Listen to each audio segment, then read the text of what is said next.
come on here and talk about the similarities in a lot of a target people situation. Uh, Mainly, I'm gonna be talking about the Myron Mays situation and how my kids were actually a part of the foster care system here in the Tennessee area that I looked up. That's actually from what I can tell that they are uh, all through the United States. Anyway, um, I did a video. Uh, it was basically a spin-off of another T.I.'s video about the different flags and the pentagrams, the satanic symbolism in the flags for the 50 states and, uh, well, not the 50 states, but the United States and all the different countries that are participating in Satanism. And they show this symbolism in their country flags. So, um,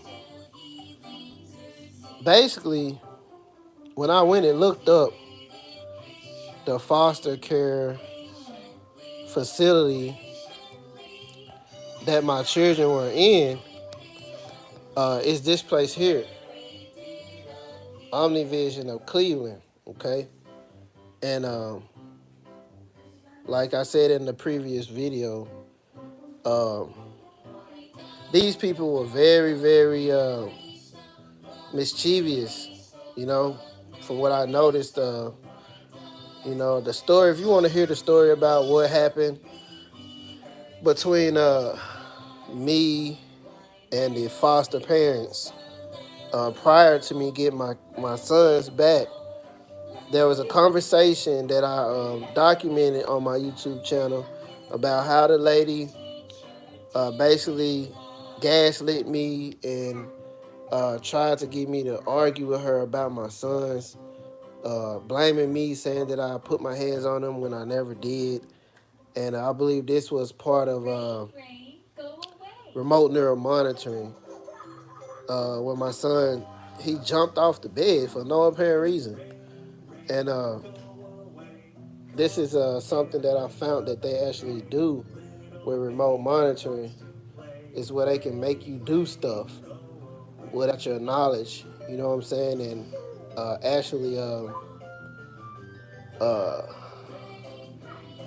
so that's what I feel like happened with my son. But anyhow, the name of that facility is these people right here, right? And wouldn't you know, I actually found the case where this is the crazy part about it. These people were being sued for fraud, and they also, hold on one second, they were being sued for fraud and sexual abuse. So this is about the CEO retired, denies claim in the arena abuse lawsuit. Right, so they had a worker that worked for these people that actually took out a lawsuit against them. And I'm just gonna read it. The CEO of Tennessee, largest private care provider for troubled youth, while retired, will retire this fall but says it's not because of recent fraud, abuse, fraud and abuse claims against his company. Steve Norris, head of Nashville-based Omni Vision, says he announced he planned last year, long before a lawsuit that accused the company of covering up TennCare fraud and sex abuse at the Rena Academy in Rockwood. All right. Uh, okay. This says Mr. Norris will be serving, surviving in his current role. Will be serving in his current role until sometime in the fall. Okay. And it says This is no firm date.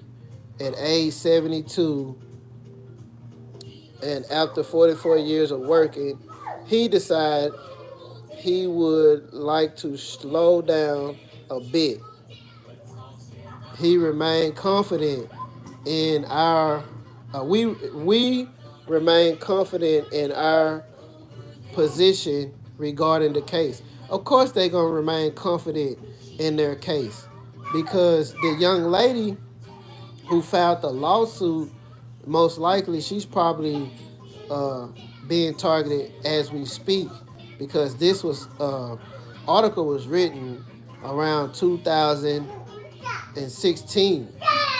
Okay, so she most likely uh, started experiencing targeting after the fact. Okay, after the fact. And the reason why I say this, I'll let you know here in just a minute. But it says the lawsuit was filed in Reno County Circuit Court in May by former Reno Academy. And if I'm saying that wrong, my bad, but you get what I'm saying. Youth counselor Vicky Davis claims Omnivision fired Davis after she reported a counselor having sex with a 17-year-old resident and administrators billing TenCare for therapy by unlicensed workers in violation of state law. The lawsuit seeks $2 million plus payback, plus back pay, right? So her name is Vicky Davis, right? Now you know how they always get these lawyers that play both sides. And that's what I believe was in my case because like I told y'all in previous videos, I was in a courtroom with a public defender who was actually he was acting like he was more concerned with how much money I was making at the time because I had two jobs. He was acting like he was more concerned with that, and he was just very unprofessional. But anyhow, they would have the lawyers and all those people infiltrate. My caseworkers was a part of it. Now that I'm looking at it, um, I was actually followed uh, to. Okay, so my sons ended up going to a new school, and it was such a coincidence that my caseworker, who did my home studies while I was gaining custody of my sons, just so happened to be a guidance counselor, the new guidance counselor at my son's new school. Okay, so this is before I knew that I was being, followed, and people were being set up in the schools and different places that I would happen to go, because you got to take your kids to school. So they put her in the school, and that was her first year at the school, and it was my son's first year at the school. Okay, but anyway, moving on. Uh, it says Davis claims. Hey! Go back in there, bro.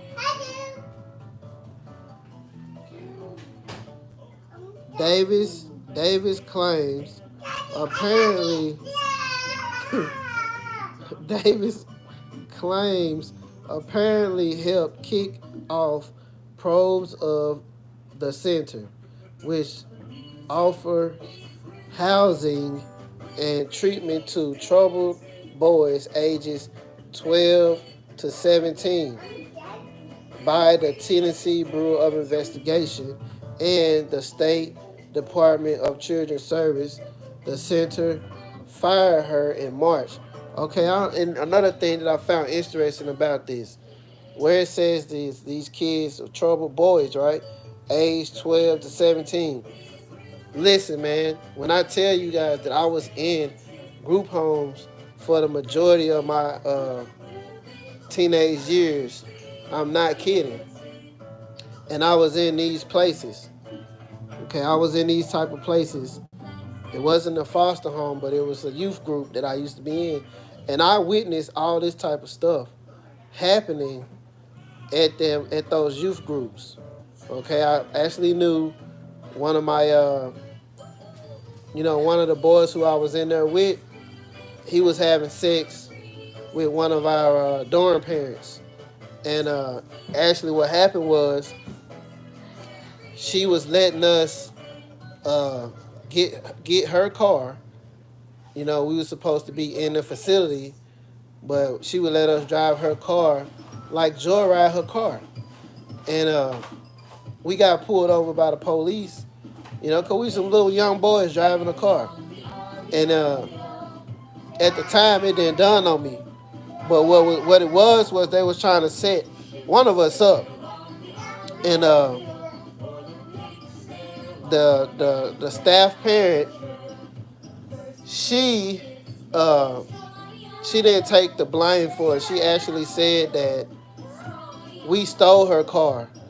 When in actuality, um, what happened was she was screwing my friend. She was screwing the guy that was in there with me. And when she was screwing him, she used to give him weed, cigarettes, cocaine, all kind of stuff like that, right? And me, it didn't dawn on me that it was such a bad thing, because I just looked at it as, uh, we're young guys and we have access to this type of stuff, and he's having sex with the counselor, so we ain't gonna get in trouble for doing nothing because we got the counselor on our side, right? You know what I'm saying? So that's what I was thinking, and so I know this type of stuff happens, but like I said, we got pulled over, and they was trying to send me to a whole nother county, and I ended up telling. I ended up telling about that. So I don't know if when I told about that, certain things escalated or what, but y'all definitely told, because they were trying to send me uh, to another county where I had no family in, right, at all. So I wanted to stay in my county, in my home city. But anyhow, moving on. So this is what happened, and let's see if I can find the story. It says Davis claims the counselor had sex with the 17-year-old in a darkened laundry room. Security videos show the pair in the room turning out the lights, according to the lawsuit. All right. The counselor said she was comforting the boy after the death of his aunt. David said she records. She says that the records she photographed showed the aunt's death was old news. That happened long before the laundry room thing. Okay, so you see, all this type of stuff happens, all right? And it's such a coincidence that this woman's name is Vicky Davis, and then her attorney that they gave her, his name is David. So you know how they do the similarities, the gaslighting, and all that type of stuff. But you can go read this article yourself, all right? You can go read this article yourself. This is Omni Vision CEO retires, and you can find that, right? Okay, and then there's another one, another article that I found about the same place where a child died. Okay, let's see if I can find it.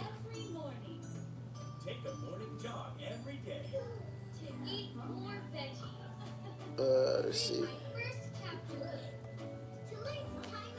But what I found strange about it, when the child was, they said the child died.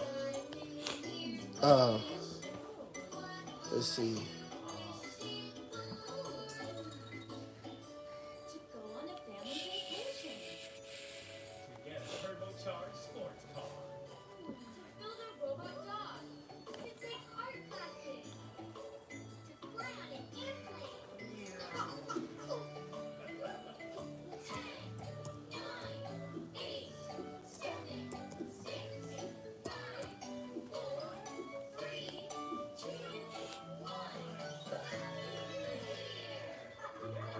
Oh, here it is, right here. Here it is, right here. So, as you can read, I put in Omni Vision, child death in Cleveland. Parallels between Chattanooga, that's where I'm from, foster child death in 2014. The documents that I read to you guys, I think it was yesterday, about me getting custody of my sons, that was in 2014 when I got them. All right. So I'm gonna read a little bit of this one. It says parallels between Chattanooga foster child death and 2014 Catoosa case with similar agencies. I don't know if Catoosa is, uh, I don't know if that's actually get down, Matt. I don't know if that's, and it this story because I still didn't talk it at the time. So anyway, this little kid right here died, and this little kid died, and they both died in foster cares. Okay, both of them. And it says on Monday we confirmed that Omni Vision, the agency that placed Vincent Carter with a foster mother, is the same agency linked to another 2-year-old foster child's death. So it's the same company, bro. And I got documents right now in my apartment, in my files, and I can put them up that my kids was with these same damn people. Okay? It says Carter is 2-year-old boy who died back in September in Chattanooga. He had been placed in the care of Deborah Burns, who was his fostered, who had fostered dozens of children in the years, dozens of children who most likely were abused by this lady and whoever her spouse is. Because most of the time when you're a foster parent, you have to have two-parent home, a husband and a wife. And those are requirements in most of the foster agencies. And what's the coincidence that most of the people that are do gang stalking are husband and wives? All right. It says shortly after police determined Burns was a suspect in the foster's death, Burns died by suicide. Come on, man. Come on, man. Come on, man. What's the odds of that? Soon as this, if she's a suspect, she dies by suicide. That's nothing but remote monitoring. Remote monitoring. That's what causes this is the cause of this. This is why she killed herself. And she was most likely doing the abuse for handlers. Okay, so they can actually gain uh, mind control over the kids because they have to break these children at a younger age, an early age. So it makes it easier for them to split the child's personality to where they can control it. It says Sierra Witherspoon died in state custody back in 2014. Her foster mother is now serving time. And see, that's why I try to tell y'all. These people that are doing this, these cults, and they doing this, they don't care nothing about these gang stalkers, man. Because what they'll do, they'll use them and to do their bidding and do their dirty work. And if they mess around and get caught doing whatever they're doing, they gonna put their ass in jail just like anybody else. Okay? We covered Sarah's case in 2014. The 2-year-old suffered extensive brain injuries before her death. Her foster mother, Clara Edwards, lived in Ringgold and received a 20-year sentence after she was found guilty of cruelty to children. Are you fucking kidding me, bro? You see what I'm saying? But they run around here chasing out the people people like me, calling me a pedophile, all these other words, which we know they can actually put all this different stuff into your mind to create that type of a person. I'm not doing any of that stuff. And they still trying to make that out of me, you know? At the time, we reported that Omni Vision had a contract with the state of Georgia. But now, according to the Omni Vision website, they no longer operate in Georgia. We are now working to learn why and have reached out to the state. According to our previous reports, Sarah Weatherspoon's case had a big impact on how the Georgia Department of Family and Children's Service reviewed cases. Sarah's biological mother, Jennifer Jones, told us in 2014 that she voiced concerns about her daughter's care. Ain't that something? Now then I tell y'all that I felt that like something was going on with my kids when I was taking them back and dropping them off with the foster parent. Same thing. Now what if I would have never got those kids out of there? There's no telling what would have happened. Vincent Carter's biological mother said she did the same, saying she complained of bruises, burns, and scratches on Vincent and his siblings months before Vincent's death. I was telling these people, is there another place that you can send my kids all together? Every visitation she had with her children, she complained. She would call me and let me know this is going on. Hold on one second.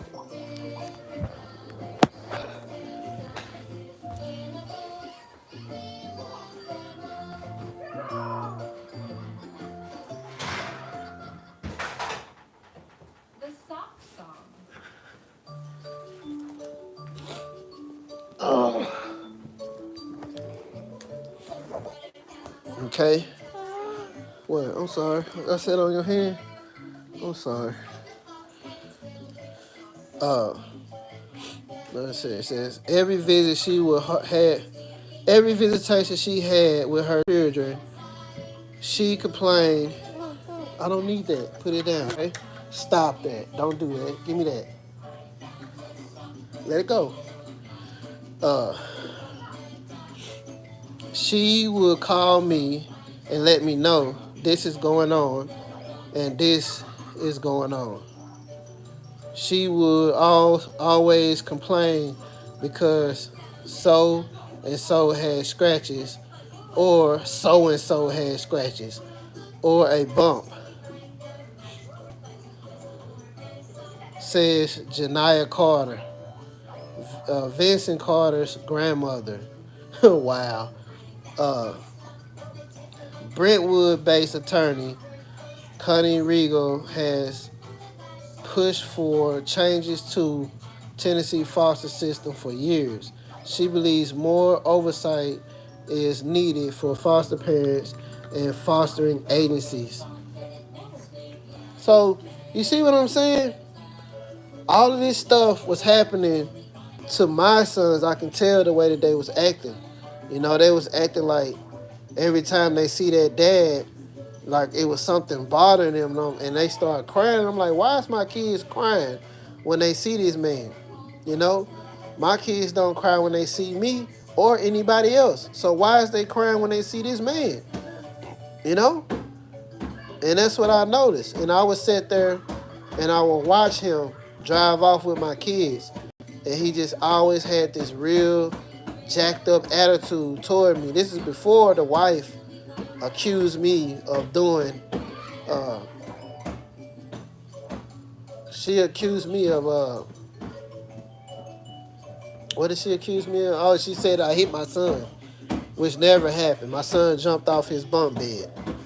Like I said, what's the odds of that all that kind of stuff would be happening in these cases? And I don't even know these people.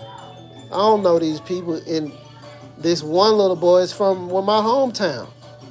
Okay, this little boy right here is from Chattanooga. That little boy right there, you know. So they was getting the kids in Chattanooga, putting them in these different programs, sending them to cities on the outskirts, a little far, maybe 45-hour type of drive, so where the parents wouldn't be nowhere around to come to rescue their kids if something was going on, and they taking them down there and abusing them. Okay, and what else I found odd about this whole thing was the symbolism in the flag, the Omni Vision flag, and it has the pentagrams in it, and I'm gonna show you. I put in a thumbnail of my last video when I noticed it. FosterCare.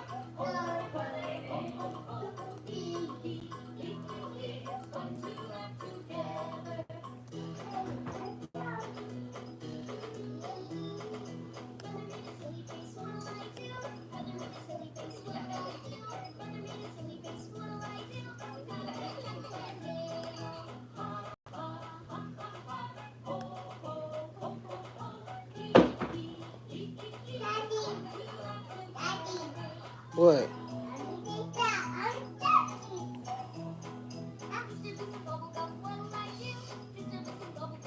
Look at that.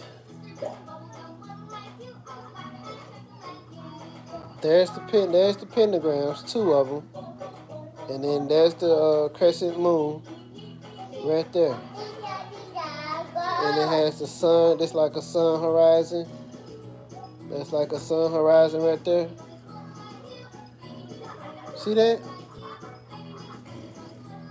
That's what's going on.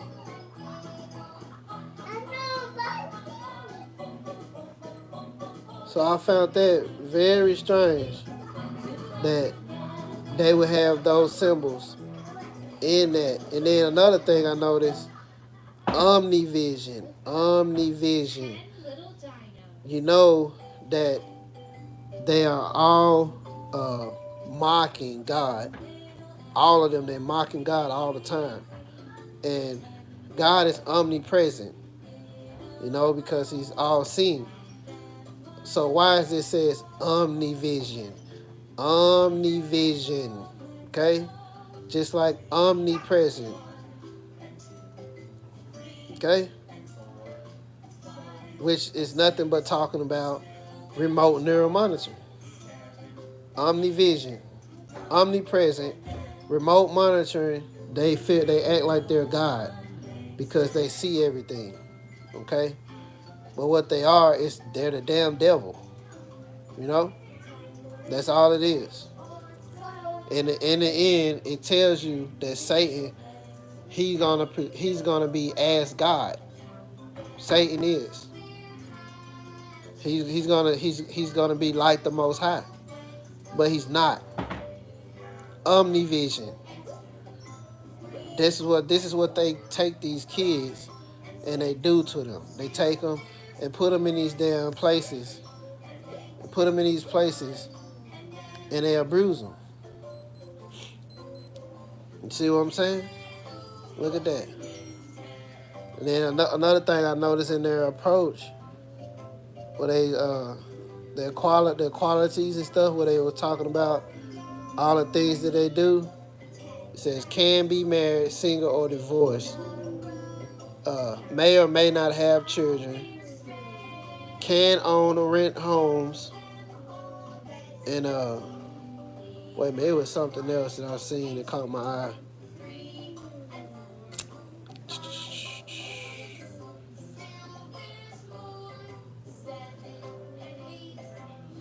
Oh yeah, here it is right here. It says a provider for 25 years, Omnivision was founded on the promise that every child deserves a home. We believe the best way to serve children and youth in a home-like environment where flexible services can be provided in the needed frequency, intensity, and duration. And that's exactly what they do with remote neural monitoring. They do frequencies, intensities, and durations. It's just all right there in your face type stuff. So I just put it right there in your face.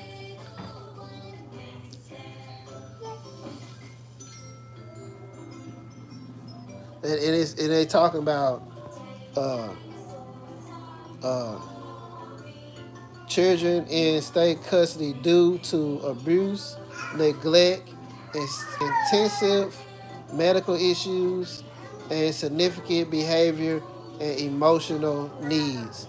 And this is exactly why they do all the things to the parents to behavior modify the parents, and the parents will become abusive to their own kids if they don't know that they are being remotely triggered to do certain things.